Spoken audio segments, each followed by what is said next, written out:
Sandal Ano? muna ako habang nakikinig sa inipon mong thoughts.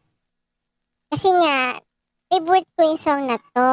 Then, Beanie made a cover of it. I noticed na yung audience couldn't hide their excitement for Beanie. Especially those screaming.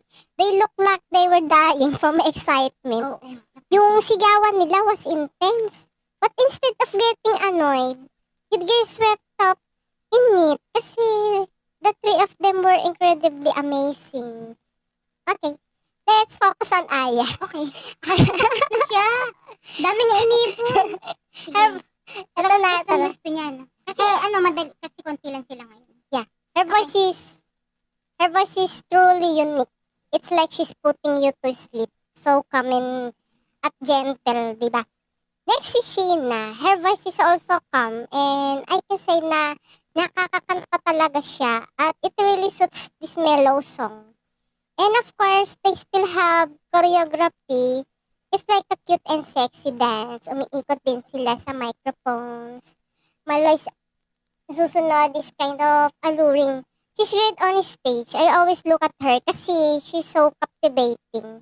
I noticed then that Maloy's voice has natural crack and it's mahirap to sing while sitting down. If you ask me, I've tried singing while nakaupo and it's really hard to control your diaphragm. Kaya it's impressive that she wasn't off key in that part of the song.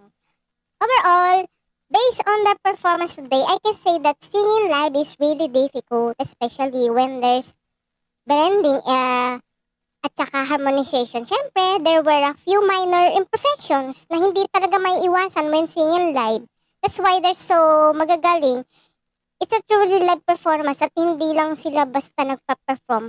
From what I see, they're enjoying what they're doing. So, I'll give them a rating of 1 to 10. I'll give them a 10. Okay, now it's my turn to share. What I can say is I absolutely enjoyed this performance from start to finish. The energy of Aya, Maloy, and Sheena was so fun and engaging. And you can really feel how much they love performing. Their harmonization was lovely. The choreography was super cute. And each of them brought their own charm to the stage. Sheena's movements were so smooth. Aya's facial expression were really entertaining. And Maloy had her own unique vibe that balanced it all out. The styling was also on point. Props to the wardrobe trim. I honestly didn't even realize the time because I was just so into it. And it was short, but it left a strong impression for me. This performance is a perfect 10 out of 10.